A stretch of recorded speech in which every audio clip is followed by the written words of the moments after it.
And with that, Ashley, for those that don't know you, Yeah, yeah, it'd be great to hear share a little bit about who you are and kind of what context you have to helps inform your perspective.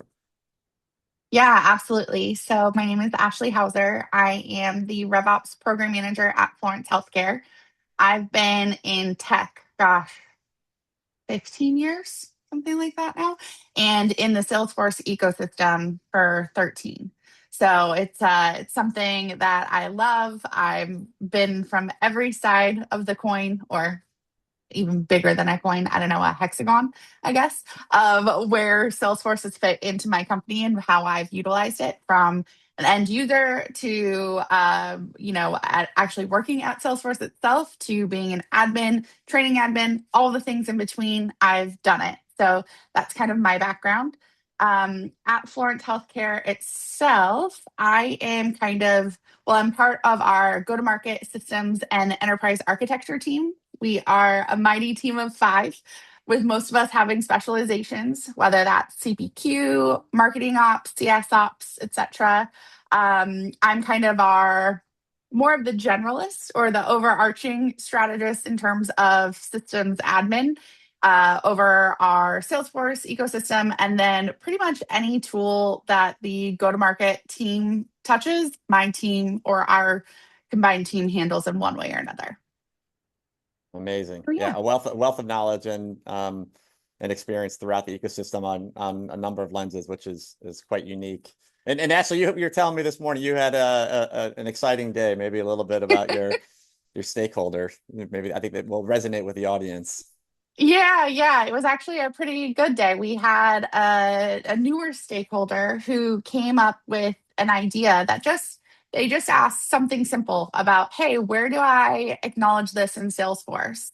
And she asked me on the side at first, and I said, you know what, bring that to our team office hours so you can ask us holistically, so we can really plan this together. And it's something that, I've been at Florence 3 years, as has my director.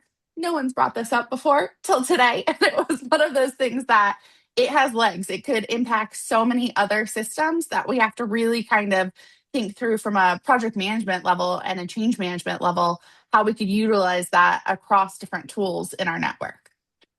Amazing. So, yeah, it was a Yeah. good one. Yeah, it was a good one.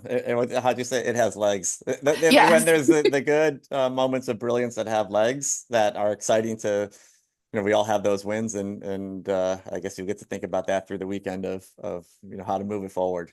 Yeah. Drinking coffee on the weekend and just brainstorming ideas when I'm not even trying to think about work, it'll totally come to me. Yeah, exactly, exactly. Well, I'm sure the audience that resonated with some of you.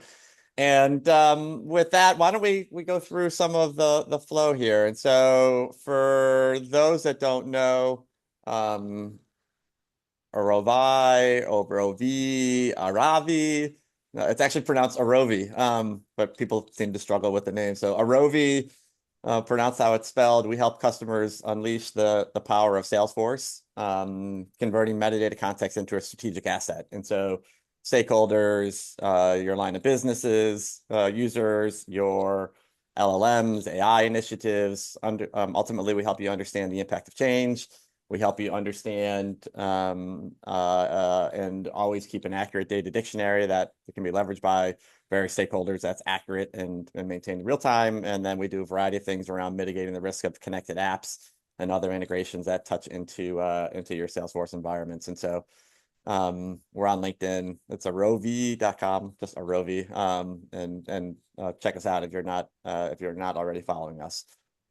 And with that, um, brief commercial, Salesforce metadata context. Yeah, so Ashley, what are some of the things or maybe symptoms that people experience when they're with Salesforce metadata? What are some of the common problems that maybe block the business or a business from going forward because of poor, yeah, poor information that's usable around the context of the metadata? Uh, Fantastic question. I mean, so I can speak to this from both working at Salesforce and working directly with admin and CTOs and different individuals, helping them set up automations or security or configuration customization. And then I can also talk about it from someone who, kind of inherited an org, I would say. Like I said, myself and my director, we started 3 weeks apart. And essentially, we inherited an org from kind of where the old guard had passed and was no longer really available for us. We were fortunate that we had some borrowed time from some amazing subject matter experts who kind of helped us in the weeds and in the interim while we were getting ramped up. But at the same time, it's if there isn't really good documentation for why something is the way it is a nightmare when you inherit a Salesforce org and there's so many different pieces of it that you may not understand why something was the way that it was.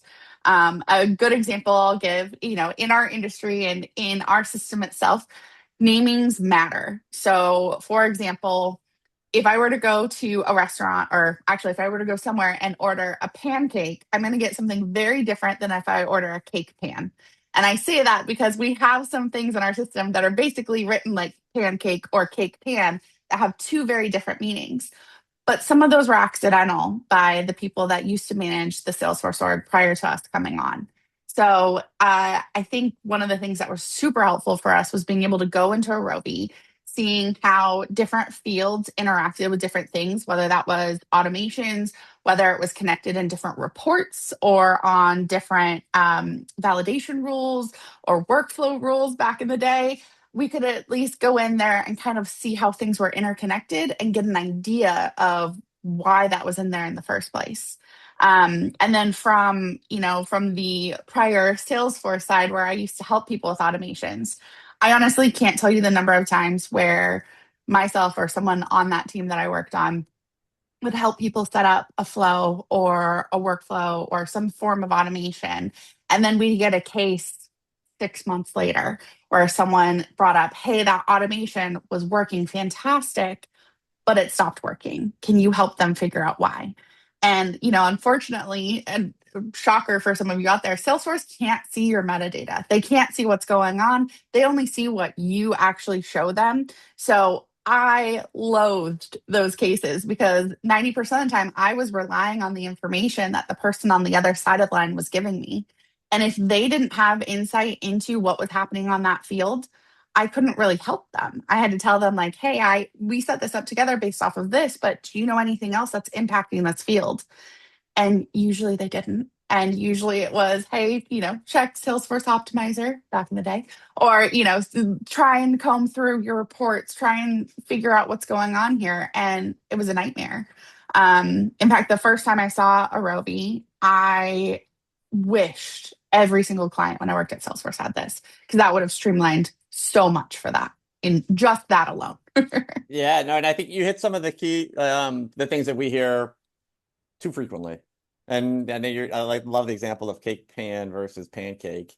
And if you're like many of some of the larger customers that are with like you might have pancake one, pancake two, pancake 2022 forward. You might have a variety of other versions and when it's in one person's head and that person is still there doing it every day, you can work around that when you're developing reports. And that person kind of uses duct tape to make sure that they Yeah. use the right field all the time, as an example. But then when you layer in things like we want to go faster and we want to enable our stakeholders to create their own reports, or we want to feed this to an LLM to make its own decisions, well, those folks have, if their context is reliant on Jimmy to make sure that they use pancake field 3 and not pancake or cake pan field 1, you know, that's where it exponentially breaks. Yeah. And we see that across the board. And then if you continue to try to go faster with AI, breakage causes lack of trust, and then the AI trust initiative goes down and it gets deprioritized, and then people say, "What are we doing?" Um, and maybe if we think about some of the initial use cases around Lawrence. I think that maybe I think you referenced it as a black box. I think it's Yeah. if we go forward to the Yeah. next slide, what we're like, and I'm looking no questions as of yet, but if you do have questions, feel free to put them in.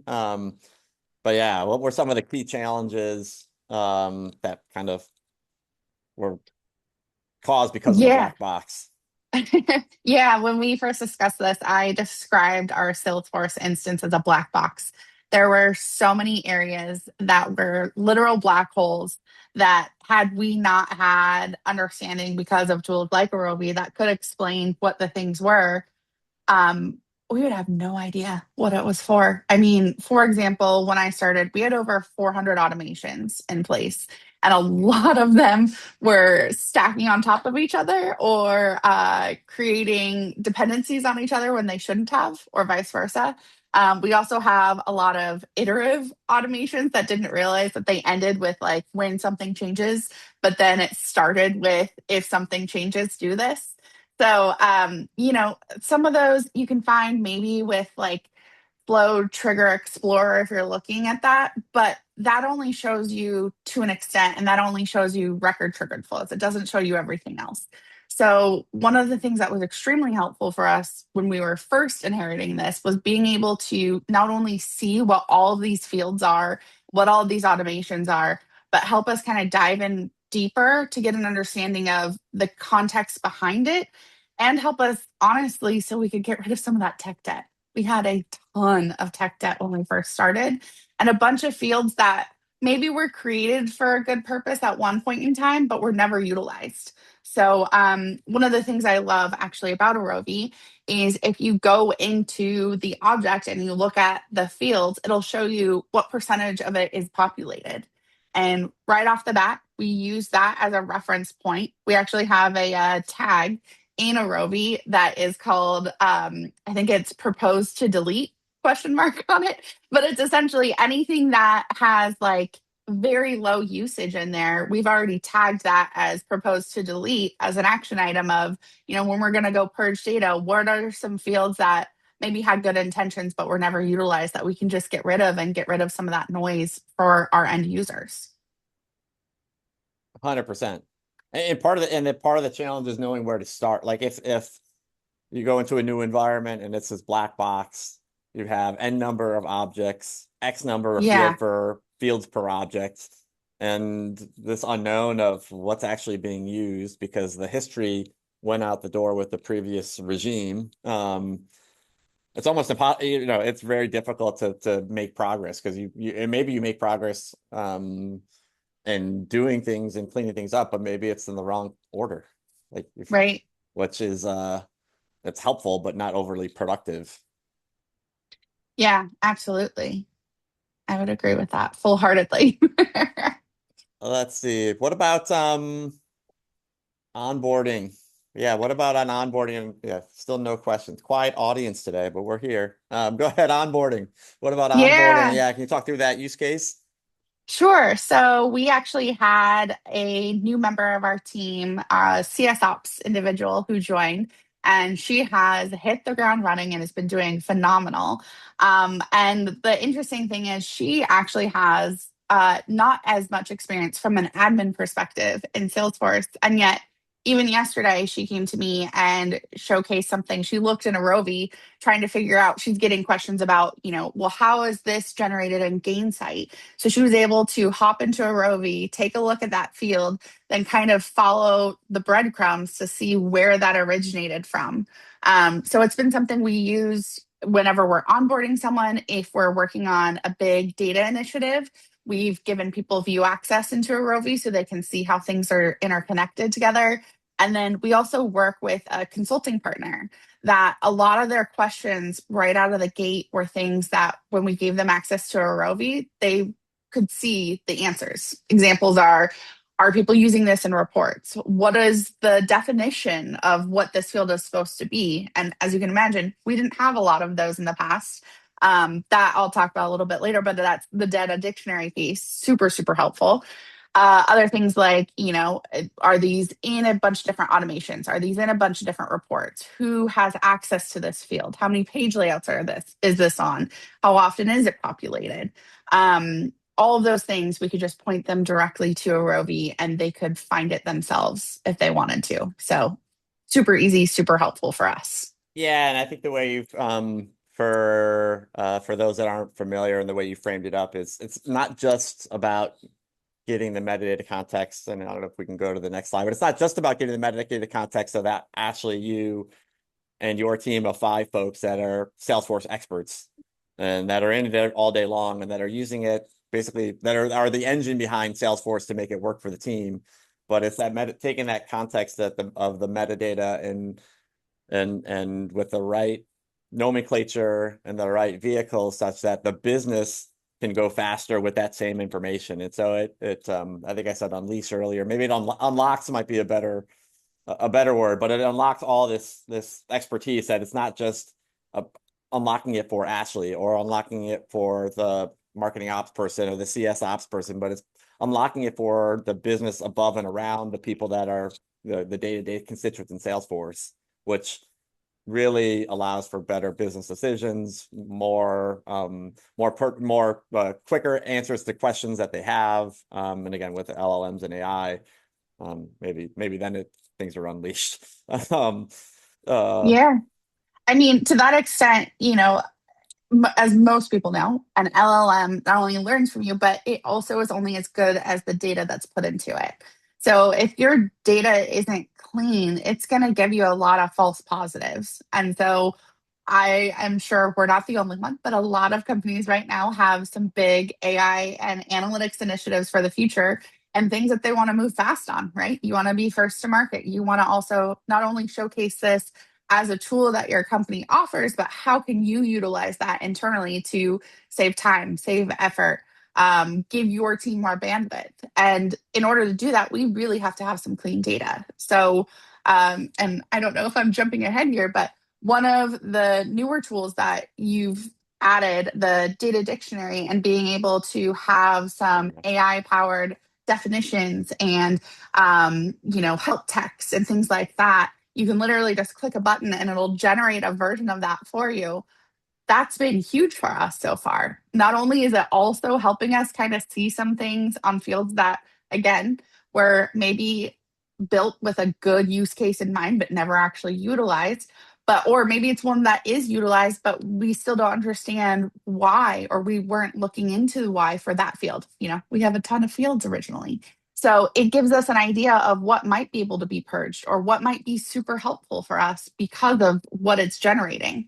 And honestly, when the generations happen, I'd say only mm, maybe 10% of the time am I making an edit on it of what it's putting in there, of what it says the definition or the help text is. And it's usually, I'm just trying to make it shorter, but it's usually been pretty spot on of what that field's used for and how it interacts with other items. So it's definitely a very good tool that I recommend to everyone who has a Arovy.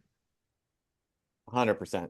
Yeah, and we pulled up some of the imagery to support that. And if there are folks or for the folks out there that aren't Arovy or familiar with Arovy, obviously check us out. And I think one of the things that's unique about us is we're just a tremendous accelerator to getting to that endpoint of accurate and real-time context that you can use, and not setting another metadata context initiative that gets turned off as something else gets prioritized.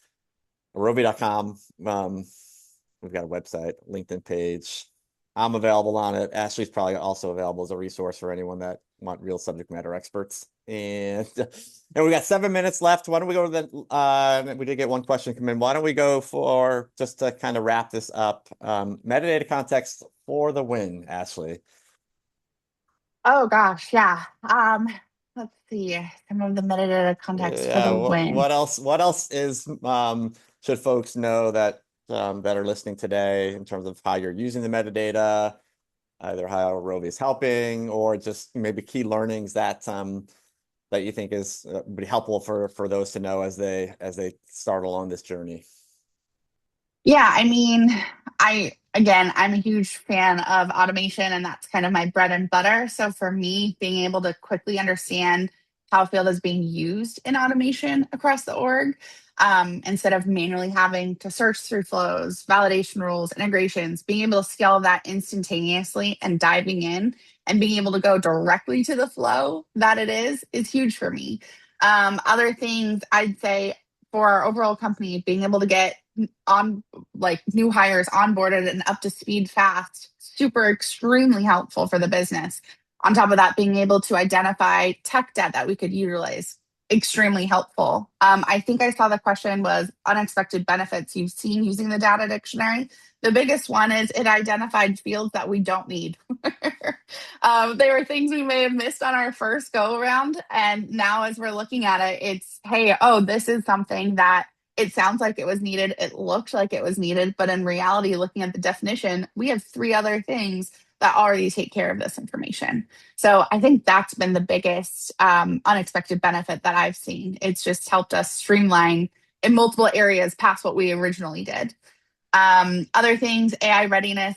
As I said, we're trying really hard to, make sure that we're utilizing AI in the most powerful ways. So that data dictionary was a great one. And then recently we did upgrade to the protect plan of Arovy so we could monitor some of that API usage. So, again, I came from the security background too. So I'm big about making sure that we're looking out for preventative measures, right?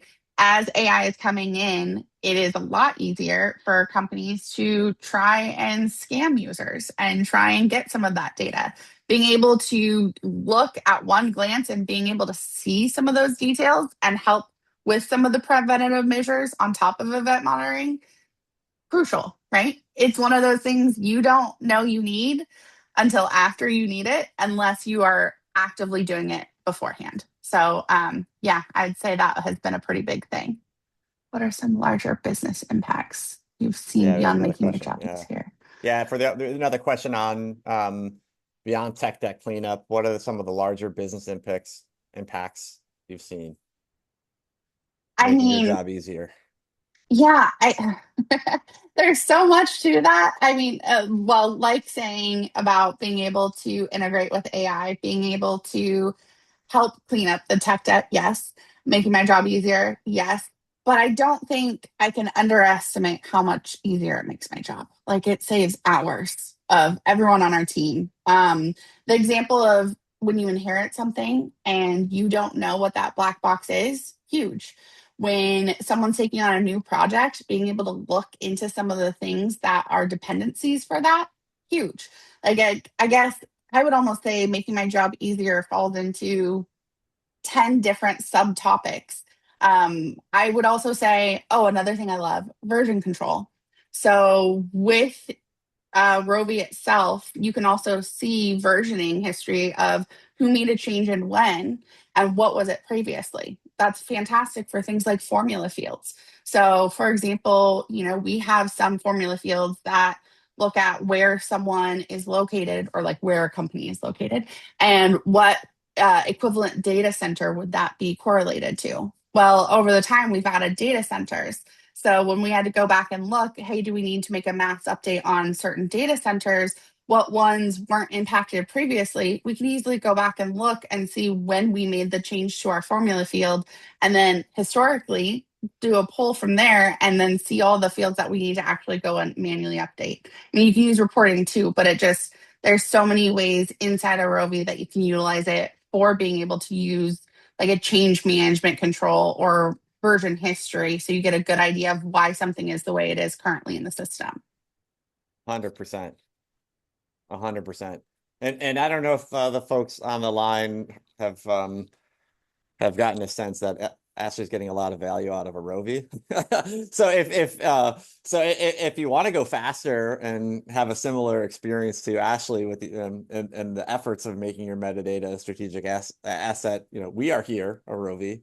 And even if you don't use Arovy, if you get this right manually, stitching things together internally, any other ways, one, your job's going to be a lot easier. Two, your business is going to be able to go a lot faster. And three, you're going to be ready to support the AI initiatives that you have. And if you don't do this, your AI initiatives are going to fail. The business is not going to be supported, and your job's probably going to get harder in the next 12 to 18 months. And so, again, whether you become as big of an advocate of Arovia as Ashley is or not, just think, change the mind. I think that's part of the reason why folks are here, which is super exciting, is metadata context really can be a strategic asset. And and cool to see folks that are thinking about it in similar ways. And I think, Ashley, you've been super helpful in giving at least a couple nuggets that people can take back internally. So I really want to appreciate you spending some time with us today and sharing your perspective.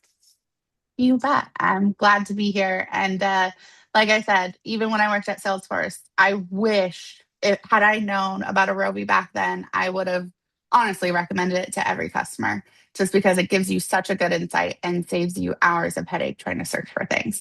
And I'm not saying that as like a sales book. I'm saying that as an honest individual who feels like they've saved so many hours in their weeks and months and now years because we had Arovy as an option. Amazing.